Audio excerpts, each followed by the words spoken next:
Hello, everyone. My name is Dev Karlekar. I welcome you all to this virtual conference. Today is the election eve, and I want to pen down my thoughts. Uh, I am an Indian American residing in New Jersey for the last 21 years. And by profession, I'm an IT entrepreneur and have a dual heritage, born, raised in India, in Mumbai, Maharashtra, and for the past more than 2 decades, I'm residing in the USA. So the largest democracy, which is India, and the oldest democracy, which is the USA. It's good to see both these two great nations are working so closely, hand in hand together for the past 5, 6 years. And I pray to Almighty that these things to continue in the near future too. Unlike India, which has a very complex political system with over 2,000 political parties, over 50 some regional parties, and about eight national parties, elections in the USA, they are much easier to understand. Here, primarily, there are two big political parties. One, Republican Party, which is seeking the re-election of President Donald J. Trump and Vice President Mike Pence. And the second is Democratic Party, which their candidates are Mr. Joe Biden, who has 48 years of career politician, including that of 8 years of being vice president under Obama's presidency. And his running mate is Miss Kamala Harris. She also has extensive experience working in socio-political and law field. So today, we're just going to talk about, in general, what's your opinion? As an Indian American, I want to give it down my personal opinion, what I feel, who's a better candidate. Because as an Indian American, the last 4 years is music to our ears because we have never seen such close ties between India and the USA. Whether it's Howdy Houston, where we have had 60,000 people gathered to listen and to see the Indian Prime Minister, Mr. Narendra Modi. And when you see that Jai Biru Ka Jodi holding hand in hand together of Modi walking with President Trump, or whether it's Namaste Trump event where more than 110,000 people came to watch and listen President Trump, and again they saw these two great leaders of these two great nations walking hand in hand together, and that gives us goosebumps, and it's really is a matter of pride for an Indian American. They have they are cementing the ties and strengthening these ties between these two great nations. And I feel it is important, as we have dual heritage, that we recognize that. Right? I'm also seeing this is for the first time of me living here for more than 2 decades.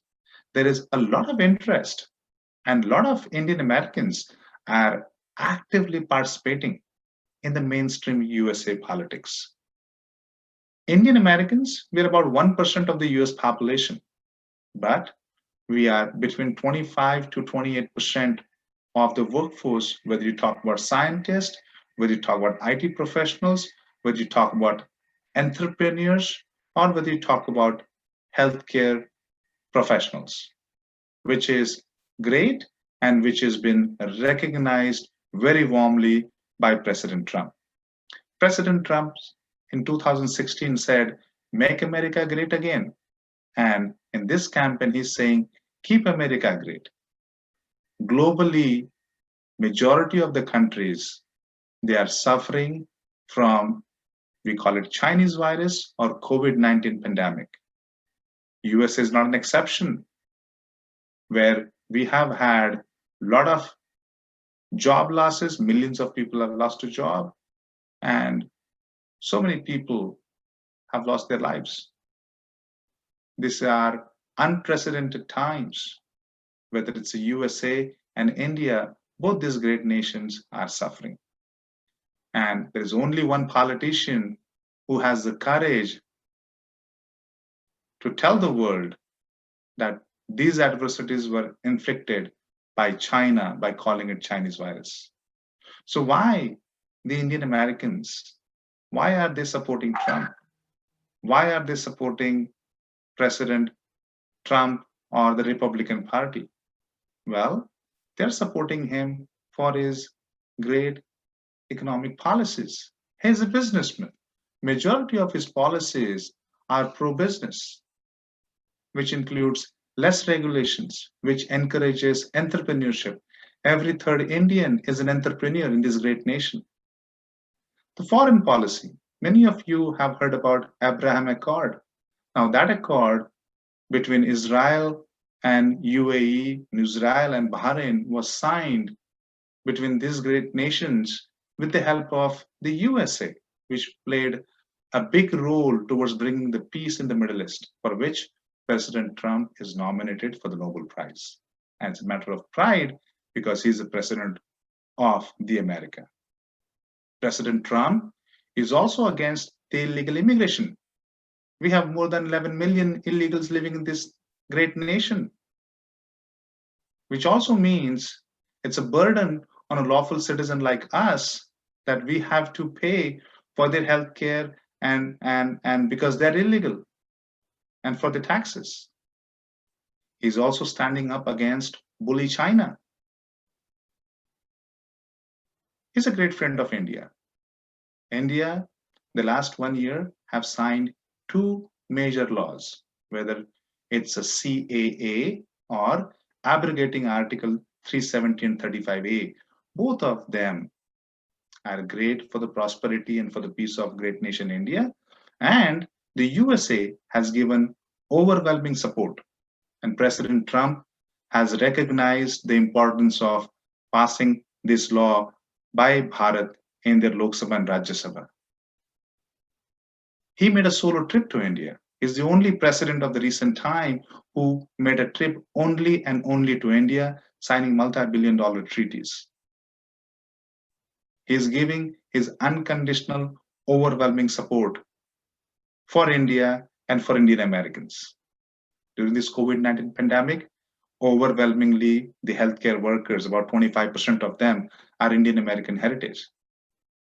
And he appreciated the fact that these frontline healthcare professionals are working 24/7. He is standing up against radical jihad and radical terrorism. He's tirelessly working against people who believe in communism, socialism, and trying to bring this leftist mindset and trying to demolish this great nation. He's not a serial politician. He's a billionaire. He's a successful entrepreneur. And he came to politics only to fix this broken nation. And he has no qualms in showing a big mirror to those people who are working against this great nation. Because he's not a serial entrepreneur, often his words are not sugar-coated. He walked the talk. He's not there for mere votes. He believed in this great nation. And he believed for the betterment of this great nation. He has also done a lot towards reducing the global human trafficking, which was adversely impacting the kids and women. President Trump is, in the recent time, is one of the few US presidents who have actually cut down the funds to Pakistan, which was doing nothing but exporting global terrorism. He's bringing law and order. He's saying all lives matter. This country is a diverse nation, just like India, where all major religion, all ethnicities are welcome and can peacefully stay with coexistence. One have a right to protest, but this protest has to be peaceful. No one has a right to create a chaos and go on a rampage towards killing and towards looting. As I said, all lives matter, and he is the first to say that. As a president, he has not even taken a single penny. The US president gets 400,000 as a salary. He has given back his salary. And for last year, not only 400,000, he added 100,000 from his own pocket and given it back towards rebuilding this great nation. He's the only US president in the US time where he has not taken us for a war and for the suffering of our soldiers and losing trillions of dollars. Instead, he is bringing peace, whether it's Middle East, whether it's North Korea, whether it's in Asia continent. He's against illegal immigrants. He's for legal immigration. He's bringing legal reforms. Or if you see all these things, this is for the betterment of this great nation. This is for the betterment of Indian Americans. When you see him holding hand with Modi ji, and when you see he appreciating and praising the Indian Americans, I get goosebumps. And I'm sure the same thing must be with you.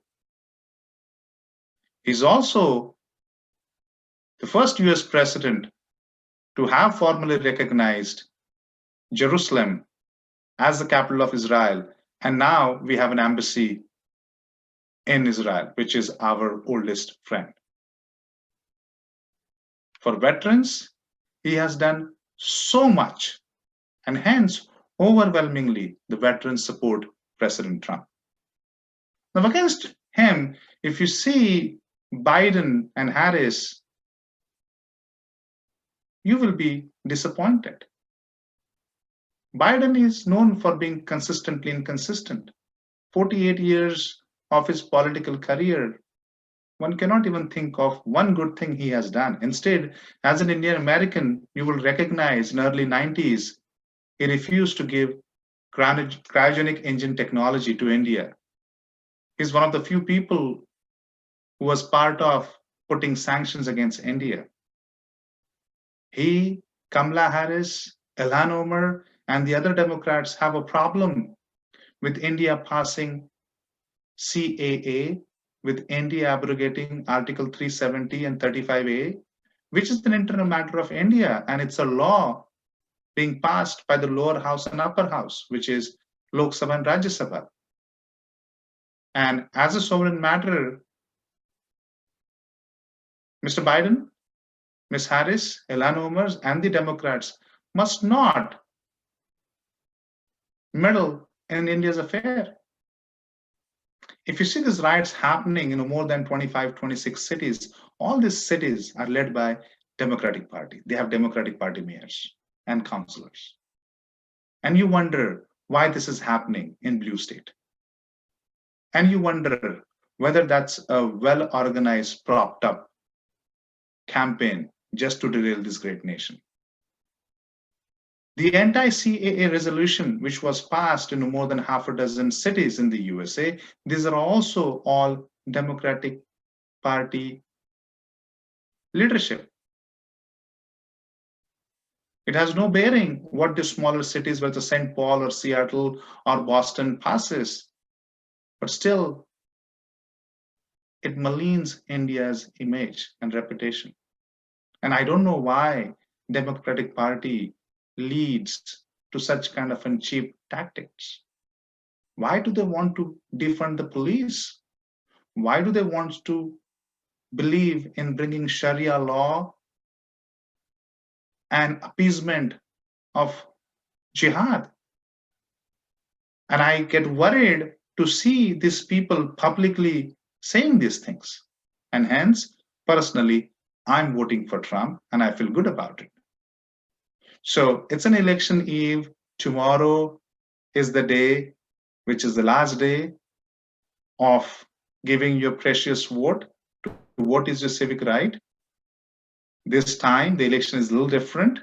Unlike the previous times where you go, press a button and you're done. This time, it's a paper ballot because of COVID-19 pandemic. We all got in mail the ballot paper, and then we fill the ballot paper, and if we have a drop-in box, or by US postal mail, you can mail it back. So tomorrow is the last day to get it stamped, and then by 10th, it can reach out to, the centers where they will be counting. The counting is already on. Starting tomorrow late evening, we will start getting the results. But I think it will take a week before we know for sure who is the winner of this election. I pray to God, let all these things go peacefully, and no matter who wins, that candidate must work for the betterment of this great nation. That candidate must work for the betterment of Americans. That candidate must also work for the betterment of Indian Americans and for India. Reason being, I have that heritage. Having said that, I thank you all for listening. God bless us all, and God bless America. Jai Hind.